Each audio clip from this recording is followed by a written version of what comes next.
Bismillah. Walaalayaal maanta waxaan jeclaystay inaan idinla wadaago in yar oo wax isu sheega oo aynu wax badan oo aynu ognahay laakiin aynaan ka fikirin aan isu sheegino.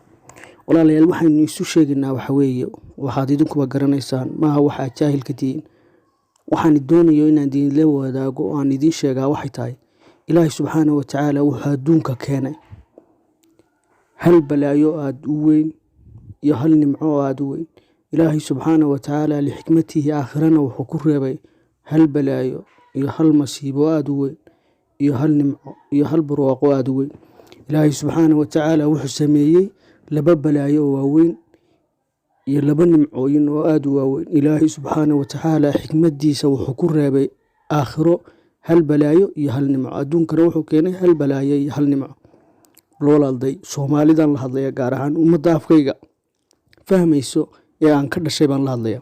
Ilaahay subxaanahu wa tacaala hal nimco ee adduunka keenay ee ugu weyn waxa weeye islaamnimo. Alxamdulillaahi rabbil caalamiin. Ilaahay islaamka inaga dhigay ayaynu u mahadnaqaynaa. Nimcada kale ee ku sii jirta ayaa waxay tahay in qofka nimcada adduunyada helaa uu rajaynayo inuu helo aakhirana.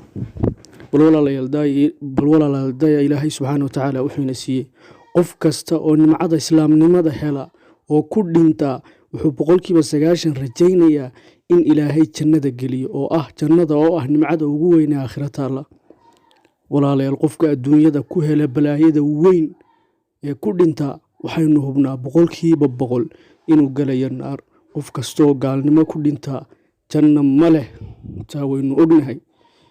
bal ka waran qofka isku darsaday balaayadii adduunka iyo balaayadii aakhirada iyo qofka isku darsaday nimcadii adduunyada iyo nimcadii aakhirada.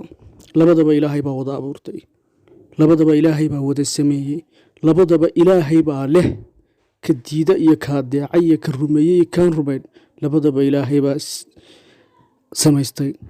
Walaalayaal Ilaahay ugu mahadnaq. Ilaahay islaamka kaa dhigay, Ilaahay nimcadii ugu weynayd ee adduunka taalay ku siiyey, Ilaaha muslimka kaa dhigay, Ilaaha jaaniska ku siiyey inaad isaga iyo Nabi Maxamed calayhi afdalu salaatu wasalaam rumayso. Ilaaha u mahadnaq. waxaad ilaawaysaa markaad nimcadaa si dhaba ugu fiirsato dhibaato kastoo ku haysata waad ilaawaysaa.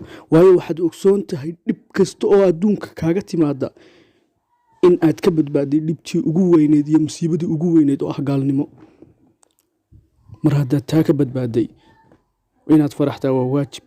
inaanad murugoon baa kugu waajiba. qof kastoo Ilaahay ka badbaadiyey dhibtii ugu weyneyd, balaayadii ugu weyneyd, imtixaanaadka yaryar, mashaqooyinka yaryar, dhibaatooyinka yaryar aad la kulmaysaa yay ku ilowsiinin nimcada weyn ee Ilaahay ku siiyey. maanta waxaynu nahay Soomaali, waxaynu nahay dad isku afa, waxaynu nahay dad isku dhaqana, waxaynu nahay dad isku diina, waxaynu nahay dad wax walba ka midaysan. kaliya qabiil kala qaybiyey, kaliya qabiil hortaagan yahay, kaliya qabiil kuu diidan yahay horumarka iyo socodka. haddana mar walba Ilaahay waxaynu ugu mahadnaqaynaa, Ilaahay ugu mahad celinaynaa. Ilaahay naga dhigay islaamka, Ilaahay naga dhigay isku dhulka, Ilaahay nagu dhigay isku dhaqanka, Ilaahay naga dhigay isku afka, Ilaahay naga dhigay isku madhabka. Alxamdulillaahi rabbil caalamiin. waxaan dhalinyarada Soomaaliyeed ugu baaqayaa in aanay murugoon, in aanay niyad jabin, in aanay tahriibin, in aanay naftooda dhibaatooyin kale u geysanin. waa inaynu hore u soconnaa, waa inaynu faraxnaa, waayo dhibaatadii ugu weyneyd adduunka taallay baynu ka badbaad.